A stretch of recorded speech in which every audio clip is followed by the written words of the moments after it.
20대 중반의 동갑내기 남편을 만나 첫눈에 반해 불같은 연애를 했습니다. 그러다가 아기가 먼저 생겨서 부랴부랴 결혼식을 했던 케이스였어요. 지금 생각해보면 기가 막혀서 웃음만 납니다. 그 애가 이번에 대학교에 입학을 했습니다. 눈에 넣어도 안 아픈 딸이고요. 그 밑으로 아들 하나도 더 있습니다. 저하고 남편은 처음엔 양가 부모님께서 결혼하기에는 너무 어리다면서 반대가 극심했지만 이미 제 뱃속에 아이가 있었으니 어쩌겠어요. 자식 이기는 부모 없다고 했던가요. 그래서인지 양가 부모님께서는 결국 제 배가 더 나오기 전에 결혼을 시켜야 한다고 말씀을 바꾸셨습니다. 갑작스럽게 그 길로 저는 배 나온 채로 웨딩드레스를 입었고 결혼 후에는 일단 시댁에 들어가서 살기로 했습니다. 저도 모아둔 돈이 하나도 없었고 친정 부모님도 그때는 당장 집이나 세간살이를 마련해 주실 수가 없었거든요. 남편도 이제 막 대학을 졸업하고 취직을 한참이라 돈을 모은 것도 거의 없었고요. 그나마 시댁 부모님이 작게 사업체를 경영하고 계셔서 집은 좀 넓고 컸습니다. 시댁 부모님들의 배려로 저와 남편은 살림살이를 남편이 총각됐었던 방에서 시작했죠. 요리도 잘 못하고 빨래도 잘 못하고 아무것도 할 줄 몰랐던 저는 시어머니에게 혹독하게 집안 살림 노하우를 전수받았습니다. 어머님은 잔소리는 좀 심하긴 했지만 대체로 좋으셨고 제게도 딸처럼은 아니었지만 잘해주셨습니다. 그런데 어쩌다가 저와 남편이 싸우기라도 하면 은근하게 남편 편을 들면서 저를 나무라시곤 했습니다. 그럴 때마다 저는 억울하고 속상할 때가 많았는데요. 그래서 하루는 어머님께 애교 섞인 불만을 털어놓았습니다. 어머님, 저한테 너무 하시는 거 아니에요? 술 먹고 늦게 들어온 사람은 남편이잖아요. 그런데 어머니는 꼭 제 편은 안 들고 이 사람 편만 드시니까 저 너무 억울해요. 제가 볼을 뿌르퉁하게 부풀리면서 불평을 하면 시어머니는 이렇게 말씀하시는 겁니다.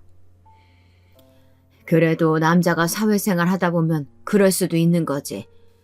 너 내가 왜 그렇게 하나부터 열까지 네 남편을 못 좋아서 안달인 거냐? 그러면 남자가 바깥에서 큰일을 못해요. 여자는 그저 조신하게 남자 내조하고 알뜰살뜰 살림하면서 애들 잘 키우면 되는 거야. 이렇게 말씀하시는 어머니는 정말 조선시대의 옛날 사람 그 자체였습니다. 저는 이제 하다 지쳐서 시어머니께 제 하소연을 하기를 포기했습니다. 제가 하는 말이 맞는 말이어도 말대꾸를 해봤자 먹히는 분이 아니시라는 것을 깨달았으니까요. 그런데 오늘 제 썰의 주인공은 남편도 아니고 시어머니도 아닙니다. 바로 남편의 5살 밑 누이 동생이죠. 저한테는 시누이가 되겠네요. 시누이는 남편이랑 둘도 없는 남매 사이였는데요. 남편과 나이 차이가 많이 나서 싸우는 일도 없고 남편은 시누이를 끔찍하게 아껴 썼다고 하더군요. 시누이도 남편을 오빠 하면서 어려서부터 잘 따르고요. 어렸을 적에는 동생한테 나쁜 벌레라도 붙으면 안 된다고 시누이가 고등학교 때까지 따라다니면서 그렇게 동생 단속을 했었다고 하네요. 저로선 이해가 안 가지만요. 여러분들은 이해 가시나요? 현실 남매와는 하늘과 땅 차이가 나는 둘도 없는 남매 사이. 저는 외동이라 그런 건지 전혀 이해가 안 가더라고요. 남편과 시아버지의 각별한 총애를 받으면서 자란 시누이는 제가 남편이랑 데이트라도 할라 치면 꼭 그 사이에 끼어서 떡볶이 사달라, 파르페 사달라 하면서 저희 데이트를 방해하곤 했습니다. 그래서인지 저는 그런 시누이가 얄밉기도 하고 그다지 마음에 들지는 않았었는데요. 어쨌든 저하고 5살 차이가 나는 시누이는 지방대학 행정학과를 졸업했었는데 그때 시누이는 이미 캠퍼스에서 유명한 커플이었어요. 나름대로 공부를 잘했던 시누이는 학교를 졸업하자마자 공무원 시험을 봐서 바로 9급 공무원이 되었습니다. 그런데 시누이의 남친은 더 높은 목표를 가지고 있었습니다. 그는 행정고시를 보려고 준비 중이었고 시누이와 같이 공부를 했지만 시누이 남친은 그 해에 행정고시에 떨어지고 말았습니다. 행정고시라는 게 워낙에 어렵기도 하지만 운이 안 따라주면 못 붙는 거거든요. 합격만 하면 단숨에 5급 사무관에서 시작하니 대기업 과장 정도의 직급이잖아요. 그래서 저희 시댁 부모님은 시누이의 남친을 아주 좋게 보고 계셨기 때문에 시누이에게 공무원 생활하면서 돈을 벌어서 예비 신랑 뒷바라지를 하라고 했습니다. 시누이도 남친을 사랑하고 있었기 때문에 당연히 뒷바라지를 한다고 했죠. 그때부터였을까요? 두 사람은 뭔가 불안불안한 형태로 겨우 관계를 이어나가는 듯이 보였습니다. 예를 들면 이런 거예요. 시누이가 주민센터에서 오후 5시까지 열심히 일을 하고 남자친구의 집으로 퇴근을 하면 남자친구는 시누이가 정성껏 해놓은 아침 점심밥을 먹고 기껏 하라는 공부는 안 하고 컴퓨터 게임이나 하고 있다가 시누이가 들어오는 소리를 듣고서야 헐레벌떡 책상 앞에 앉는 그런 행동을 되풀이했습니다. 그럼 시누이는 가만히 있었겠어요? 그럴 우리 시누이가 아니죠. 시누이는 남친의 눈을 보면 남친이 공부를 했는지 딴짓을 하고 있었는지 눈치를 금방 챘다고 하더군요. 예상이 뻔히 되는 상황인 겁니다. 그러면 시누이는 화가 나서 눈을 무섭게 치켜뜨며 남친에게 잔소리를 다다다 풀어놓기 시작하는 겁니다. 오빠, 또 컴퓨터 게임 했지? 허구한 날 공부 안 하고 게임만 하니까 시험에서 떨어지지. 이번에 또 떨어질 거야? 그러면 남자친구는 시치미를 떼면서 이렇게 말하는 거였습니다. 아니야, 나 공부하고 있었어. 네가 나 공부했는지 안 했는지 어떻게 알아? 그러면 시누이는 기가 막혀서 전 남친을 째려보면서 또다시 잔소리를 쏟아부었습니다. 내가 오빠 몰라? 오빠 공부 안 한 거 다 알아. 오늘 공부 얼마나 했어? 내놔봐 그럼. 시누이가 그렇게 남자친구를 닥달하면 남자친구는 삐져서 헤드폰을 쓰고 게임 소리를 더 크게 해놓고 하든지 아니면 오히려 적반하장식으로 제 시누이에게 짜증을 부리기도 했었다는 겁니다. 그러니 시누이가 얼마나 화가 났겠어요. 다 저를 위해서 힘들어도 참고 뒷바라지까지 해줬는데 공부는 안 하고 맨날 게임만 하고 앉아있으니 말이에요. 시누이는 그래도 처음에는 공시생 심기 건드릴까봐 참기도 많이 참았답니다. 하지만 이 남친이라는 놈이 고시 공부한답시고 계속 백수 건달처럼 행동했다고 합니다. 그러면서 시누이한테 붙어서 기생하면서 꿀이나 빨고 있다는 생각이 머릿속에서 떠나질 않았다고 하네요. 그래서 시누이는 남자친구 때문에 복장이 터질 때 자기 엄마, 즉 저의 시어머니에게 와서 하소연도 많이 했었답니다. 엄마, 나 이 남자 때문에 못 살아. 맨날 공부는 안 하고 게임만 하고 있는데 어떻게 해야 돼? 시누이가 이렇게 말하면 시어머니는 처음엔 물정 모르고 그 예비 사위 편을 들었더랍니다. 아니, 걔가 설마 맨날 게임만 하겠냐? 공부 열심히 하다가 쉬면서 머리 식히고 그랬겠지. 걔가 그래도 낮에 너 일하고 있을 때는 공부를 좀 했겠지. 아유, 좀 기다려봐라 이기집애야. 네 남친 행정고시만 합격하면 너 바로 사무관 와이프 되는 거야. 행정고시 합격하는 거 그게 어디 쉽냐? 그러니까 네 남친 닥달하지 말고 뒷바라지나 잘해줘. 시어머니가 이렇게 호통을 치듯 말씀하시면 시누이는 억울하다는 듯이 더 소리를 높였답니다. 아니야, 아니라니까? 엄마는 도대체 누구 편이야? 우리 엄마면 내 편을 들어야지. 왜 그 인간 편을 들고 그래? 정말 그 인간 공부는 한자도 안 할 때도 엄청 많이 있단 말이야. 그리고 집안은 또 얼마나 돼지우리처럼 안 치우고 사는지 엄마가 몰라서 그래. 내가 그 집 식모라도 된 것 같다니까. 아직 결혼도 안 했는데 저렇게 집안일 아무것도 안 하면 글러먹은 남자 아니야? 시누이가 화가 나서 시어머니에게 대거리하는 걸 듣고 옆에서 시아버지는 물색도 모르고 딸 편을 들었습니다. 아니, 저런 우리 딸 고생시킬 놈을 봤나? 야, 희연아, 너 걔랑 헤어져라. 우리 딸 공주대전만 봤다가 그 집 가서 고생하는 꼴 이 아빠는 못 본다. 그러면 시어머니는 시아버지에게 핀잔을 주십니다. 으이그, 딸 편만 들 게 아니라 당신이나 잘해요. 당신이야말로 집에서 하는 게 뭐가 있어. 그저 밥 먹고 집에서 카드 게임이나 하실 줄 알지. 내가 그놈의 컴퓨터 다 갖다 버리고 말 거야. 아니, 가만히 있는 나를 왜 끌어다 붙여? 내가 뭘 또 안 좋아졌다 그러나, 이 사람이. 이렇게 되면 두 분이서 또 한바탕 싸우시고 난리가 나고 그 결과 시아버지는 굳게 입을 다무시고 안방으로 혀를 째째 차고는 들어가 버리시는 겁니다. 시어머니는 시아버지 뒤에서 팔짱을 끼고 씩씩거리시고요. 이렇게 시누이가 남친 흉을 보러 오는 날은 결국 시어머니랑 시아버지가 부부싸움 하시는 날이 되어버렸으니 제가 그 집에서 얼마나 마음을 졸이며 지냈겠어요. 저 역시 남편에게 몇 번 시누이가 남친에게 불만이 많은 것 같다고 살짝 이야기를 꺼내봤습니다. 여보, 시누이가 예비 신랑한테 너무 불만이 많아요. 당신이 시누이 남친 한번 만나봐야 되지 않아? 알아듣게 잘 타일러야지.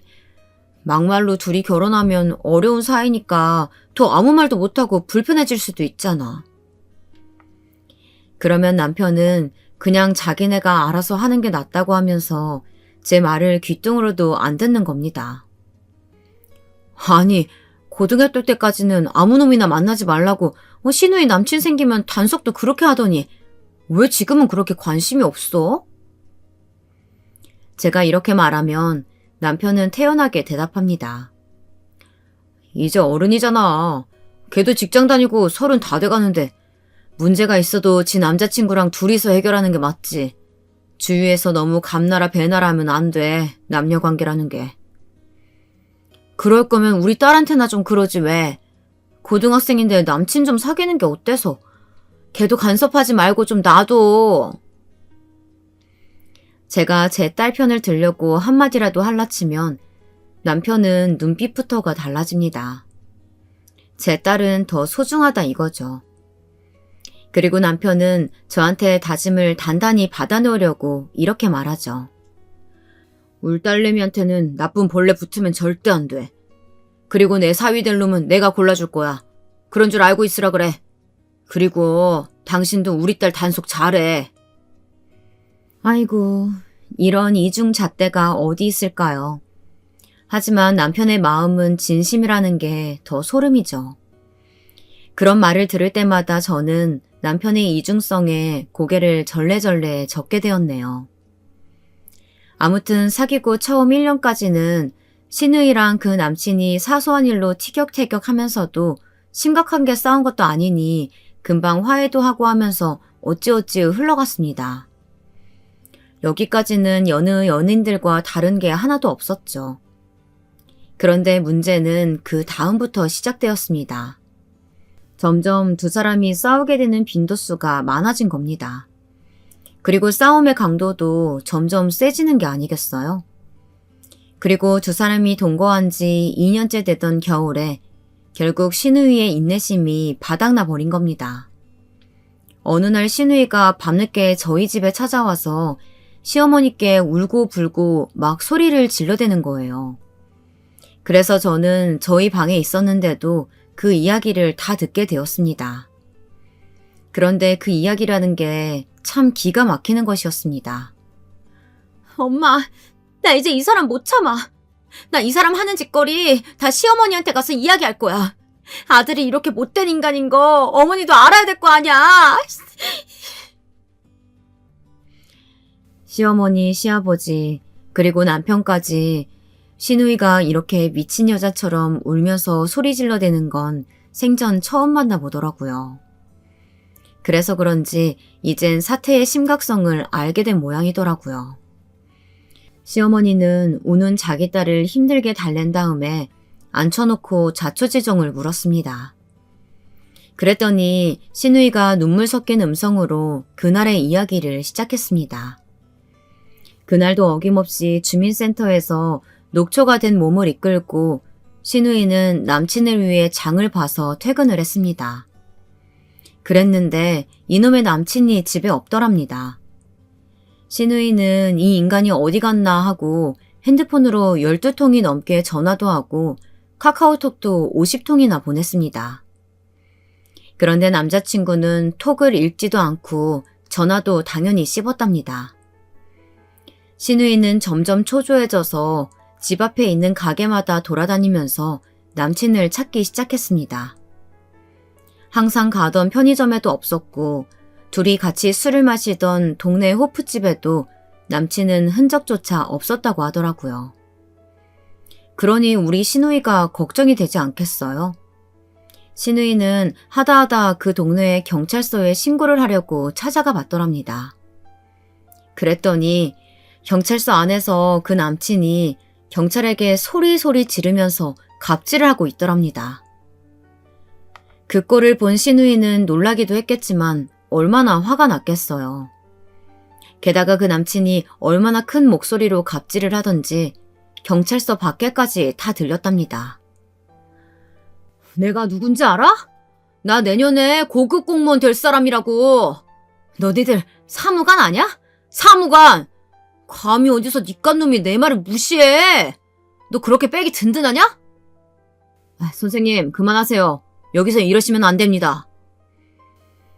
남친은 아무 죄 없는 경찰의 멱살까지 잡아가며 나무라고 있었습니다. 자세히 보니 술이 머리끝까지 올라와 있는 상태였다고 하더라고요. 신우이는 기가 막혔어요. 그래서 당장 경찰서 안에 달려가서 남자친구를 그 경찰에게서 떼어놓고 말렸습니다. 멱살이 잡혔던 경찰분은 난처한 얼굴로 신우에게 조곤조곤 말을 했습니다.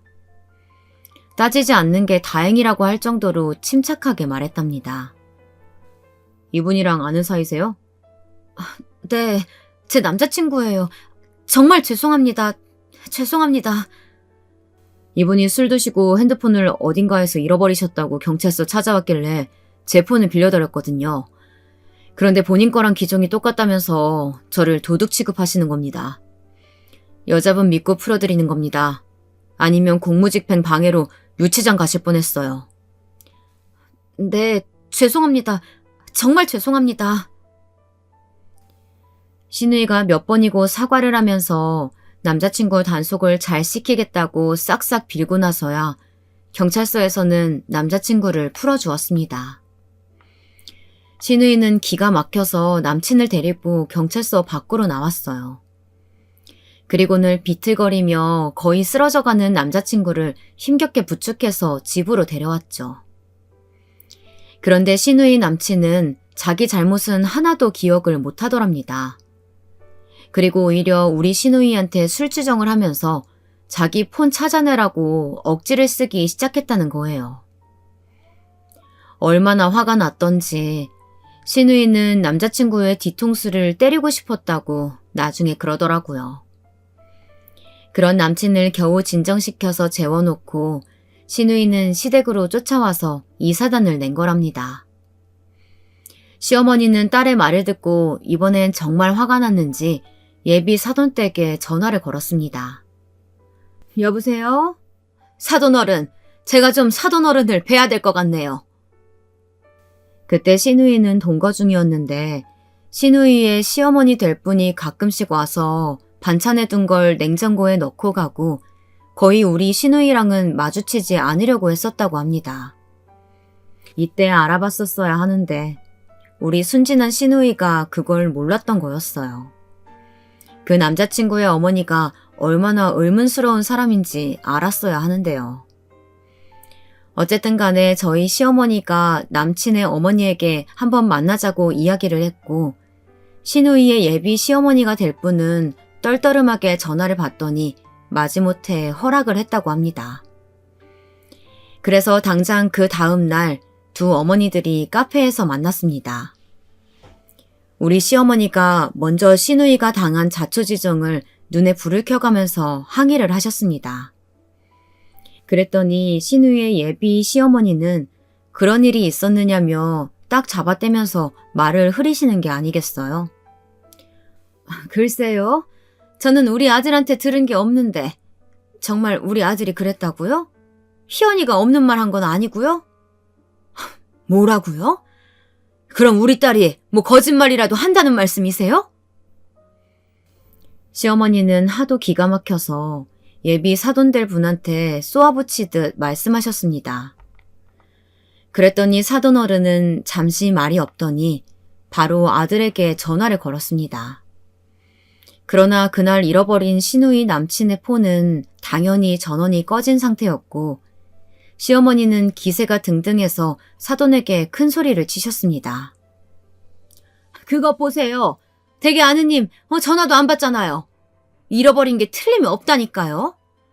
그리고 제 딸이 없는 말 한 것도 아니고요. 아님 한번 아드님 집에 가보세요. 그럴 리가.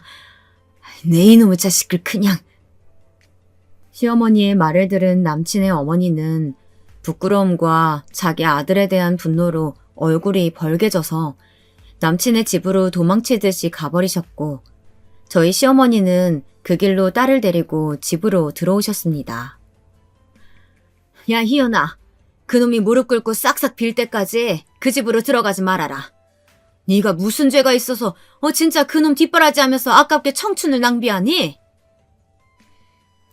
시어머니가 화가 나서 씩씩거리며 하신 말씀에 웬일인지 시누이의 표정이 오묘하게 변하더니 얼굴을 벅벅 긁으면서 그러더군요. 아니, 나도 생각해봤는데 내가 너무 그 사람을 몰아세운 것 같기도 해. 그 사람한테 연락 오면 나 다시 화해하고 그 집 들어갈래.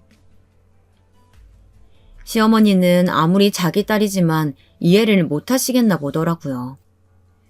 어처구니가 없으셨는지 시어머니가 시누이 등짝을 퍽 소리가 나도록 치셨습니다. 아휴, 이 기집애가 점점? 너 지금 장난해? 무슨 소리 하고 있어? 하루 만에 그렇게 호래당 마음 바꿀 거면서 왜 어제는 금방이라도 헤어질 것처럼 울고불고 이날이를 친 거야? 엄마, 왜 때려? 시누이는 괜히 억울함을 담아 시어머니에게 소리쳤습니다. 그러나 시어머니는 분이 안 풀리셨는지 시누이 등짝을 몇 대 더 때리셨어요. 옆에서 듣고 있던 저조차도 하도 기가 막혀서 시어머니의 편을 들었습니다. 시누이의 태세 전환에 그냥 가만히 보고 있을 수가 없더라고요. 아니 아가씨가 그렇게 물러터졌으니까 남친이 아가씨를 물러보고 계속 그렇게 속을 썩이는 거 아니겠어요. 아가씨, 이번엔 그냥 넘어가지 말아요. 그러다 남자들 버릇돼요. 특히 술주정은 절대로 받아주면 안 돼요. 제가 너무 침 튀겨가면서 열변을 토했는지 시어머니가 옆눈으로 저를 째려보시는 것이 느껴졌어요. 저는 그런 눈치를 챘지만 애써 모른 척했습니다. 남편이 술 먹고 들어올 때는 시어머니도 당연하게 남편 편이셨거든요. 은근히 저는 시어머니 앞에서 남편 돌려가기 한 셈이 되고 말았죠. 그런데 뭐 어때요? 저는 이 말하면서 괜시리 통쾌하더라고요. 일종의 대리만족 같은 거라고 해두죠. 아무튼 시누이가 시어머니에게 맞은 등짝을 문지르며 불평을 하기 시작했습니다. 몰라. 그냥 그 사람 불쌍하기도 하고. 그래도 사귄 정이 있는데 어떻게 그렇게 무자르시 잘라버려. 시어머니는 시누이의 완전히 변한 마음에 기가 막혀서 헛웃음만 지으실 뿐이었어요. 내 속으로 낳은 년이지만 너도 참 너다. 왜 그렇게 진득하지를 못해? 어제까지만 해도 절대 같이 못 살 것처럼 굴더니 그럼 난 이후에 사돈어를 어떻게 보니? 그렇게 난리를 쳐놨는데. 기가 막혀서 내뱉으시는 시어머니의 잔소리에 시누이는 부끄러움에 뺨을 붉히면서도 이렇게 말하더랍니다. 그래도 그 사람이랑 나 속궁합은 좋은 편이란 말이야. 아유, 이 기집애가. 안 돼! 그놈의 새끼 버르장머리 고쳐내야 되니까 걔가 먼저 전화해서 사과하기 전까지 너 거기 들어가지 말고 그놈이랑 연락도 하지 마. 너 네가 먼저 전화하기만 해봐. 너 내 딸도 아니야? 이 기집애야. 그러니까 알아서 행동해. 알겠어? 이 바보 같은 기집애. 시어머니의 호통에 시누이는 초조했는지 손톱을 무르뜯으면서 안절부절 못하더라고요. 처음에야 화가 나서 아무 말이나 했겠지만 시누이는 그 남친이랑 헤어질 생각은 전혀 없어 보였어요. 그러나 시어머니는 강경한 태도로 시누이를 감시하면서 절대 먼저 집에 들어가지 말고 시누이 남친도 못 만나게 했죠. 그런 일이 있은 후 며칠이 지난 어느 날 드디어 시누이 남친에게 전화가 걸려왔습니다. 핸드폰은 그때 잃어버리고 나서 새로 했는지 바뀐 번호로 전화를 해 처음엔 못 알아봤다고 시누이가 나중에 말해주더라고요. 여보세요? 누구세요? 시누이가 전화를 받자 다급한 시누이 남친의 목소리가 들려왔습니다. 자기야, 나야. 내가 잘못했어. 제발 이제 다시 집에 들어와. 응? 자기 없으니까 나 진짜 아무것도 못하겠어. 시누이 남친은 지금에서야 초조했는지 저자세로 나오더랍니다. 그때 옆에서 시어머니가 가만히 두 사람 통화하는 걸 듣고 있다가 시누이 손에서 핸드폰을 낚아채가지고는 잔소리를 시작하셨어요. 자네, 나 좀 만나야겠어. 어떻게 그렇게 우리의 속을 썩일 수가 있나? 술 먹고 그렇게 경찰서에서 행패나 부리고 뭘 잘했다고 얘를 또다시 만나? 양심이 있으면 말을 해봐, 어? 시어머니는 남친한테 이렇게 쏘아붙이셨어요. 그러다 남친놈이 한다는 소리가 더 가관이더라고요. 어머니, 제가 그날은 너무 술에 취해가지고 기억이 나질 않아서요. 어쩔 수가 없었습니다. 그리고 저 이제 반성 많이 해서 우리 희연이 좀 바꿔주실래요? 네, 어머님. 신우 남친이라는 놈이 뻔뻔하게 모르쇠로 밀고 나가려고 하더라고요. 기가 막혀서 시어머니는 뭐라고 더 호통을 치려고 할 때 신우가 말했습니다. 아니 엄마 왜 그래? 나 통화하는데 갑자기 뺏어가고 나 다시 돌아갈 거라니까? 폰 이리 줘 얼른. 옆에서 시누이가 시어머니 손에서 다시 핸드폰을 뺏듯이 가져가더니 간드러지는 목소리로 제 남친에게 나긋나긋 대답을 하는 것입니다.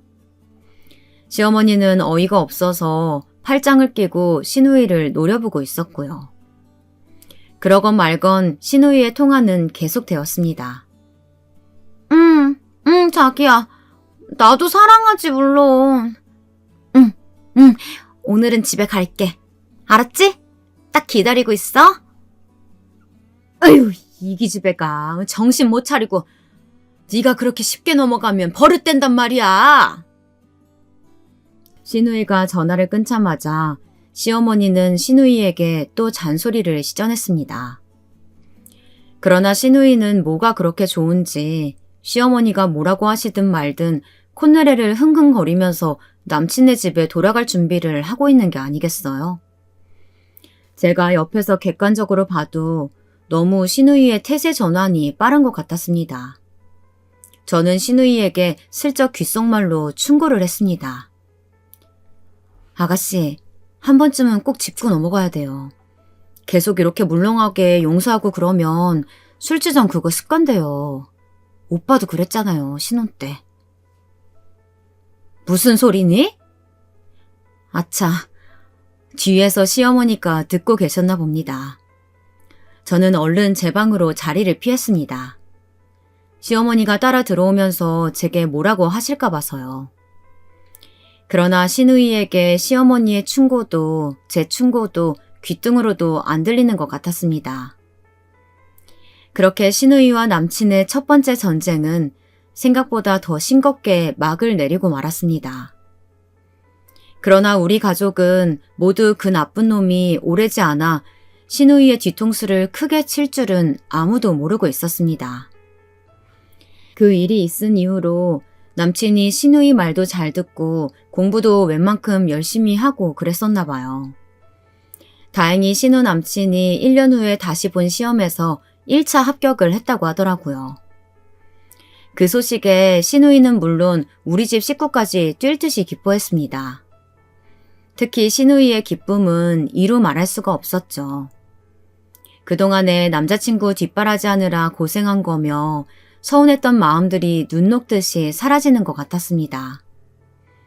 시어머니 역시 그동안 신우이의 남친에게 했던 말이며 서운했던 감정이 싹 다 날아갔는지 만나는 사람마다 우리 사위 하시면서 신우 남친이 사무관이 된다는 것을 자랑하느라고 정신이 없으셨어요. 사실 이제 1차 합격한 건데 이미 사무관이 다 된 것처럼 자랑을 하시는 것이 제가 옆에서 보기에 좀 불안하기도 하고 신우이에게 셈이 나기도 했습니다. 저희 남편이랑 저는 공부머리가 없어서 남편은 그냥 시아버지 밑에서 사업을 돕고 있었고 그것 때문에 저는 시어머니에게 꼼짝을 못하고 어머님 말씀을 다 따르고 있었거든요. 저는 아가씨에게 축하도 할 겸 전화를 걸어서 부러움 섞인 목소리로 말을 꺼냈습니다. 아가씨, 남자친구가 행정고시 1차 합격했다면서요? 축하해요. 아, 네 언니. 어떻게 그래도 3년 만에 이런 날이 오네요. 이제 결혼 날짜만 잡으면 소원이 없을 것 같아요. 신우이는 진심으로 행복해하는 눈치였습니다. 저는 그간의 고생을 많이 했던 신우이가 진심으로 행복했으면 좋겠다 생각했습니다. 그런 덕담을 나누면서 저는 신우이와의 통화를 마무리하고 무심결에 카카오톡을 봤습니다. 이게 뭐지? 그 카카오톡 단톡방은 제 또래의 동네 아줌마 친구들이 모여있는 단톡방이었는데요. 그중에 저랑 친한 동네 언니가 저한테 말을 걸고 있었던 겁니다. 저는 급히 그 언니한테 답톡을 보냈습니다. 무슨 일이 있냐고 묻자 그 언니는 단톡방에서 할 이야기는 아니라고 하면서 저한테 만남을 요청했습니다. 저는 또 그 언니 남편이랑 싸운 건가 싶어서 오랜만에 남편들 흉도 보고 수다나 떨려는 생각으로 언니와 약속을 잡고 동네 커피숍에서 언니를 만났습니다. 언니, 무슨 일이야? 제가 자리에 앉자마자 물었습니다. 그러자 그 언니는 주위를 둘러보면서 저한테 가까이 오라고 손짓을 하더니 작은 소리로 이렇게 말하는 거였습니다. 너 있잖아. 네 남편한테 이야기하지 말고 잘 들어. 네 신우 남친 있지? 왜 저번에 네 신우랑 결혼할 사람이라고 하면서 네가 사진 보여줬었잖아. 안 그래도 얘기하려고 했는데 그 신우의 남친이 이번에 행정고시 1차에 붙었어.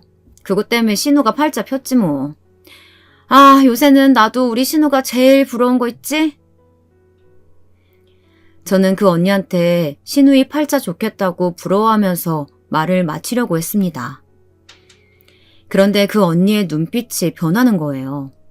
그러고는 깜짝 놀랄 폭탄 선언을 날리더라고요.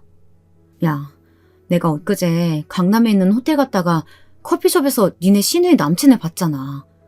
근데 웬 여자랑 소개팅을 하고 있더라니까?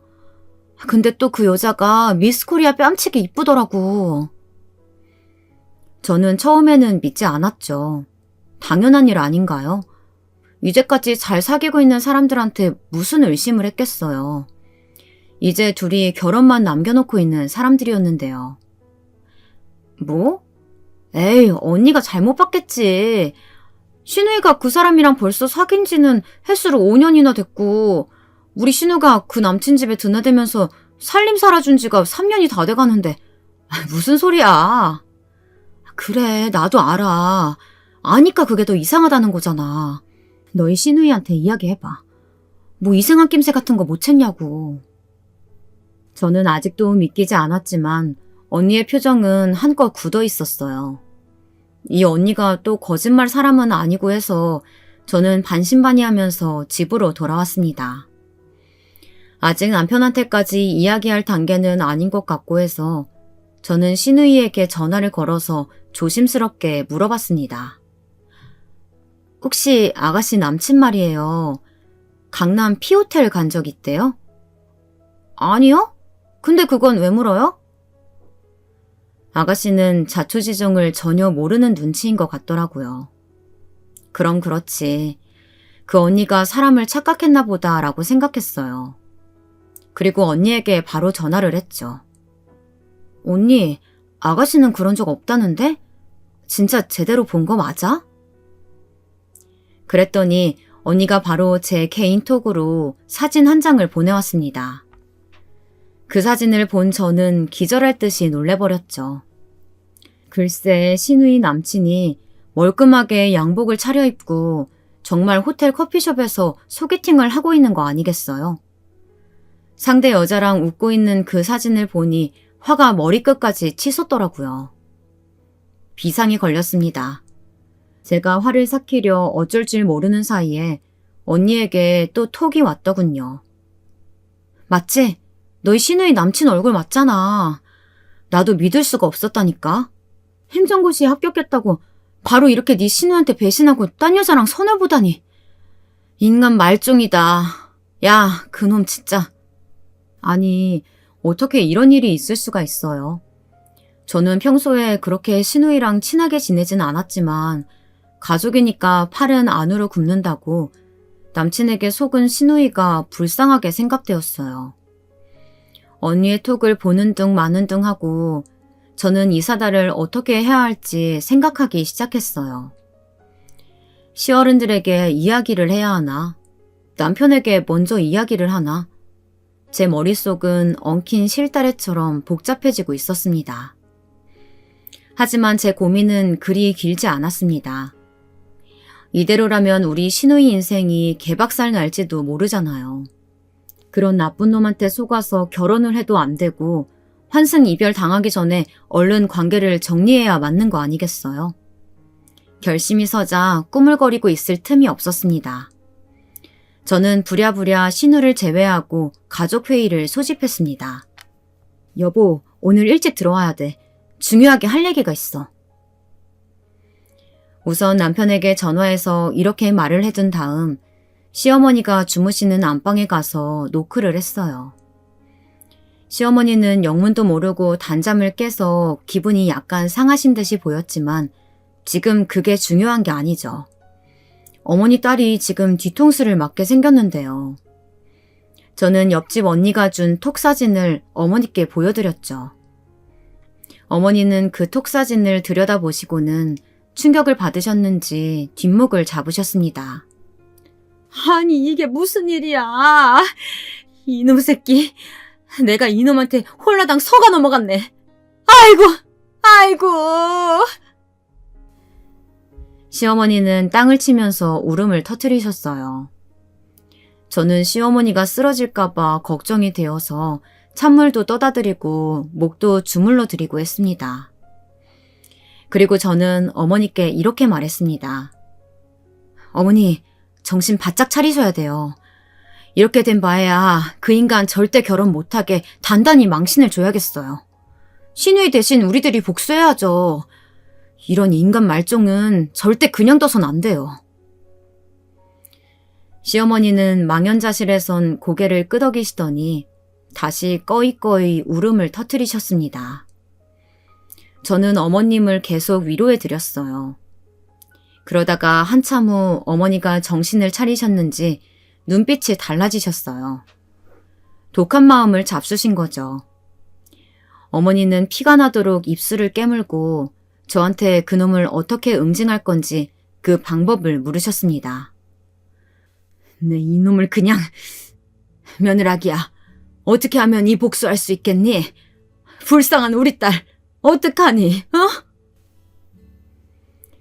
저는 일단 생각나는 대로 어머니께 제 계획을 말해둔 다음 저녁을 차려놓고 시아버지와 남편이 오기를 기다렸어요. 저녁 먹을 때가 되자 시아버지와 남편이 함께 퇴근을 했습니다. 아버님은 집으로 오시자마자 궁금하신 듯이 저에게 물어오셨습니다. 아니, 아가, 이게 무슨 일이냐? 왜 오늘은 일찍 퇴근하라고 애비한테 전화한 거야? 그러게, 무슨 일이야, 여보? 아버님, 여보, 놀라지 말고 제 말 잘 들어주세요. 저는 다시 한번 시아버지와 남편 앞에서 신우 남친이 선을 보는 사진을 내밀며 그놈의 만행을 이야기했습니다. 자초지정을 다 듣기도 전에 시아버지는 사진만 보고도 화가 머리끝까지 나셔서 당장이라도 그놈을 절단내러 가자고 씩씩거리셨고, 남편 역시 눈에 불을 켜고 그놈을 죽여버리겠다고 난리도 그런 난리가 없었습니다. 아버님, 일단 제 이야기 들어보세요. 화가 나실만 하고 저도 너무 화가 나지만요. 지금 분노로 일을 그르쳐서는 안 돼요. 우리 시누이 복수를 통쾌하게 해줘야죠. 그때를 위해서 지금은 좀 진정하세요, 두 분 다. 저는 두 사람은 일단 말리면서 제 계획을 차근차근 이야기했습니다. 제 말을 들으면서 조금씩 안정을 되찾으신 아버님과 우리 신랑은 고개를 끄덕이면서 제 계획대로 하자고 찬성을 해주셨어요. 당연히 시누이에겐 당분간은 비밀로 하자고 했고요. 시누이가 알면 우리 계획이 완전히 틀어질지도 몰랐으니까요. 혹시나 그럴 리는 없겠지만 시누이가 그 남친 편이라도 들면 더 최악의 상황이 올 수도 있지 않았겠어요. 저는 일단 흥신소에 연락해서 사설 탐정에게 그 두 년놈들의 동태를 살피고 될 수 있는 한 두 사람이 바람을 피운 증거를 많이 모아달라고 의뢰를 했습니다. 그리고 그놈의 바람 현장을 제보해준 동네 언니에게도 혹시 소송이 걸리면 증언도 부탁해 두었죠. 언니는 흔쾌히 그러겠다고 했어요. 이 언니가 정의감이 엄청 강하거든요. 흥신소 사설 탐정 말에 의하면 그 남친이란 망할 놈은 우리 시누이에게 말 한마디도 안 하고 몰래 그 선을 본 여자랑 결혼식까지 하려고 자기 엄마랑 작당을 하고 일을 착착 진행시키고 있었습니다. 여러분은 이런 경우가 있을 거라고 믿어지세요? 저는 참 생각할수록 어이가 없었네요. 시누이 남친은 집에 늦게 들어올 때마다 같은 기수 공시생들이랑 회식했다고 뻔뻔스럽게 시누이에게 거짓말을 하고는 그 선본 여자를 만나고 들어오는 이중적인 생활을 계속했습니다. 주말마다 흥신소 탐정은 저한테 두툼한 사진 뭉치를 내밀었고 그걸 보면서 저는 점점 더 경악할 수밖에 없었습니다. 하물며 그놈은 그 선본 여자랑 호텔까지 엄청나게 자주 드나들었더라고요. 불쌍한 우리 시누이는 그저 그 망할 놈을 계속 의심 없이 믿었습니다. 면접 준비다 뭐다 하면서 양복을 빼입고 멋을 잔뜩 내고 나가도 털끝만큼도 의심을 안 했죠. 그게 다 선본 여자랑 호텔 가고 데이트하고 그런 것인 줄을 아마 꿈에도 몰랐을 거예요. 그런 시누이가 불쌍하기는 했지만 나중을 생각해서라도 저는 입을 다물 수밖에 없었습니다. 그저 모든 걸 숨기면서 더 이상 시누이가 상처받지 않게 배려하는 수밖에는 없었던 거죠. 저희 가족들은 나중을 생각해서 아무 일도 없는 것처럼 시누이를 대했고 시누이 역시 아무것도 눈치채지 못했습니다. 그만큼 그 나쁜 놈이 감쪽같이 우리 시누이를 속인 거예요. 그때를 생각하면 지금도 이가 갈리고 치가 떨리네요.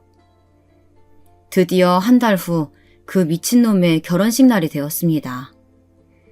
저는 친한 동네 아줌마들을 다 끌고 그놈의 결혼식에 참석했어요. 저에게 그놈의 바람을 제보해준 그 언니랑 임신 8개월의 친구, 그 외에 5-6명의 언니 동생들이 제 계획에 재미있겠다며 협조를 해주었습니다. 저는 결혼식이 진행되는 동안 끓어오르는 분노를 애써 누르면서 때를 보고 있었습니다. 신랑 신부가 입장하고 주례사가 한창 무르익을 무렵이 되자 저는 때가 됐다고 생각해서 자리에서 벌떡 일어났습니다. 그리고는 그놈한테 삿재질을 해가면서 고래고래 소리를 지르기 시작했어요. 야! 이 개자식아! 날 두고 결혼식 하려고? 뻔뻔스럽게? 하객들은 갑자기 들려온 성난 목소리에 화들짝 놀라서 저에게 온 시선이 집중되었죠. 그러자 저는 바로 동네 언니에게 눈짓을 했습니다. 동네 언니는 고개를 끄덕이고 나더니 프로젝트 빔을 켰습니다. 곧 결혼식장의 하얀 벽에 전 남친과 그 남자의 낯뜨거운 사진들이 차례로 나타났습니다. 그 영상들은 흥신소에서 찍어준 그놈과 선본 여자의 바람의 현장을 잡은 사진 증거들이었죠. 그 영상들이 돌아가기 시작하자 하객들이 웅성거리면서 신랑 신부를 곁눈질로 쳐다보았습니다. 여자는 그런 사진이 찍혔다는 것 자체가 충격이었는지 거의 정신을 잃고 털썩 자리에 주저앉았고 신우의 남친놈은 허둥지둥하면서 제 입을 막으러 달려오고 있었습니다. 저는 허리에 손을 대고 씩씩대면서 기다리고 있다가 그놈이 오자마자 멱살을 콱 잡았습니다. 왜 이러세요? 왜 이러긴 뭘 왜 이래? 너 오늘 한번 죽어봐. 저는 신우이 남친놈의 멱살을 잡아 흔들면서 힘껏 소리쳤습니다. 그놈은 어이가 없었는지 멱살 잡힌 제 손을 뿌리치면서 소리를 질렀습니다. 이거 왜 이래요? 당신 미쳤어? 알지도 못하는 사람이야, 자기야. 나 이 여자 전혀 몰라. 이 남자가 저를 모른다고 거짓말할 것까지 저는 다 알고 있었거든요. 아니, 어디서 뻔뻔스럽게 모르쇠로 나와? 너 나 진짜 몰라? 오늘 개망신 한번 당해볼래? 그때 임신한 동네 아줌마 동생이 나서서 그놈의 뺨을 힘껏 때렸습니다. 신우의 남친은 어안이 벙벙해서 얼얼한 뺨을 붙잡고 저와 배불뚝이 동생을 번갈아 쳐다보았습니다. 그러더니 멍청한 표정으로 임신한 동생에게 묻는 겁니다. 아줌마, 누구신데 날 때리시는 거예요? 신우이의 남친이 입을 열자마자 기다렸다는 듯이 동생이 소리를 지르며 삿대질을 하기 시작했어요. 야, 이 나쁜 놈아. 내 뱃속의 애는 어떡하고 지금 인연이랑 결혼을 한다는 거야? 누구신데요? 나 그쪽이 누군지도 모르는데 나한테 왜 이래요? 그놈이 떨리는 목소리로 반문했습니다. 그러건 말건 동생은 부른 배를 안고 우는 척하면서 크게 소리쳤습니다. 그 내용인 즉슨 신우의 남친이 자기를 버리고 지금 신부랑 몰래 결혼한다는 거였습니다. 그리고 나선 기절하는 척까지 했습니다. 그러니까 신우의 전 남친은 나하고 임신한 동네 동생 그리고 신부까지 세 다리를 걸친 천하의 바람둥이 자식이 되어버린 겁니다. 신우의 전 남친이 당황해하는 사이에 다른 친구가 일어서더니 남친에게 손가락질을 하면서 크게 외쳤습니다. 저 나쁜 놈! 여러분! 저기 저놈이 저한테도 결혼하자고 했어요. 바람둥이 자식.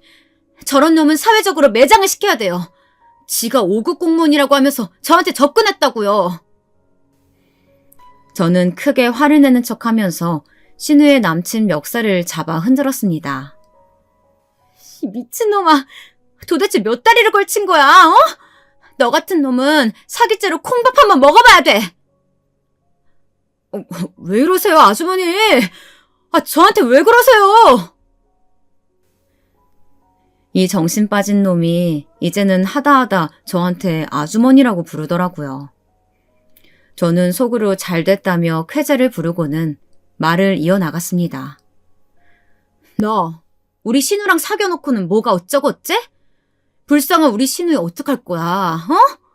왜 여기서 알지도 못하는 년이랑 결혼식을 하냐고, 이 사기꾼 같은 놈아! 제 폭탄 발언에 결혼식장은 이제 완전히 아수라장이 되었습니다. 그들의 결혼을 축하해주러 온 하객들도 하나둘씩 신우 남친에게 한마디씩 욕을 하면서 퇴장했습니다. 신부 측 부모님들은 남친의 어머니한테 속았다면서 소리소리 지르고는 넋놓고 퍼질러 앉아 울고 있던 딸을 데리고 식장을 도망치듯이 나가버리더군요. 신우 남친의 어머니는 제 얼굴을 본 순간부터 망연자실해서 주저앉았고요. 순식간에 텅 비어버린 식장 안에서 신우이의 전 남친은 제 성질을 못 이기고 정신 나간 사람처럼 자기 머리를 쥐어뜯으면서 소리를 지르기 시작했어요. 저는 그제야 그놈의 멱살을 놓고 동네 아줌마 친구들과 함께 유유히 결혼식장에서 돌아 나왔습니다. 그리고는 제 남편하고 바톤 터치를 했죠. 남편 역시 그 나쁜 놈한테는 할 말이 많았을 테니까요. 남편도 역시 그놈의 멱살을 마구 잡아 흔들면서 소리쳤습니다. 야, 이 나쁜 새끼야. 너 이러고도 무사히 빠져나갈 줄 알았어? 내 동생 눈에 피눈물 나게 해놓고 너 혼자 이 결혼해서 잘 먹고 잘 살 것 같았냐고! 이 새끼야! 남친놈은 얼굴이 하얗게 질려서는 아무 말도 못하며 그저 남편에게 멱살을 잡혀서 흔들거리고 있었습니다. 남편은 그래도 화가 풀리지 않았는지 이렇게 덧붙였어요. 너 이놈의 새끼, 다 필요 없고 법원에서 만나. 손해배상의 위자료까지 철저하게 벗겨먹여 줄 테니까 각오해. 그 자식은 우리가 이렇게 한꺼번에 몰려와서 제 인생을 파토낼 줄은 몰랐겠죠. 아마 이 모든 일이 꿈이길 바랬을 겁니다. 그놈도 이젠 깨달았을 거예요. 남의 눈에서 눈물 나게 하면 제 눈에서는 피눈물 난다는 불변의 진리를 말입니다. 저희 시부모님은 식장 밖에서 팔짱을 끼고 이 모든 난리통을 지켜보며 고소해하고 계셨습니다. 저 나쁜 놈. 내 딸 속이고 이 사단을 냈으니 내가 너를 갈아 마셔도 시원치 않지만 내가 네 놈이랑 네 엄마 싸잡아 고소하는 걸로 마무리 지을 테니까 그렇게 알아. 우리 딸 눈에서 눈물 나게 했으니 네 놈은 그냥 앞으로 좋은 날 하루도 없을 줄 알아. 내가 두고두고 네 놈한테 이 원수 갚아줄 거야. 그렇게 알아. 그래야죠. 양심도 없이 어디서 우리 신우를 배신하고 몰래 환승결혼을 하려고 하나요? 우리 가족들이 모두 힘을 합쳐서 신우이 대신에 통쾌하게 그놈한테 복수를 하고 돌아 나오는 길이 어쩌면 그래도 후련했던지 모르겠어요. 우리 가족들은 그날 밤에 시댁에 모두 모여서 술을 마시면서 그날의 회포를 풀었습니다. 그리고 저는 시부모님께 잘했다고 칭찬도 듣고 가족들 앞에서 어깨가 으쓱해졌답니다. 우리 며느리 덕에 내 딸이 똥자 같은 놈 피하게 됐으니까 얼마나 다행이야. 우리 며느리가 최고다. 그렇고 말고 우리 며느리 아니었으면 내 딸 인생이 시궁창 될 뻔했잖아. 안 그러냐 아들? 너 이제부터 우리 며느리한테 잘해라. 네 동생 구해준 사람이 우리 며느리여. 알았냐? 그래, 이번 일은 다 당신 덕분이야. 생각하면 할수록 화나네. 그놈 새끼 때문에 내 동생 고생한 거 생각하면 그냥 확 절대 안 내놔도 시원치 않은데. 그래도 참길 잘한 거예요. 나머지는 법이 해결할 테니까 우리는 기다려봐요, 여보. 제 빠른 판단을 시부모님도 많이 칭찬해 주셨고 우리 동네 아줌마 친구들에게도 나중에 시아버지께서 고맙다고 하시면서 한턱 내셨어요.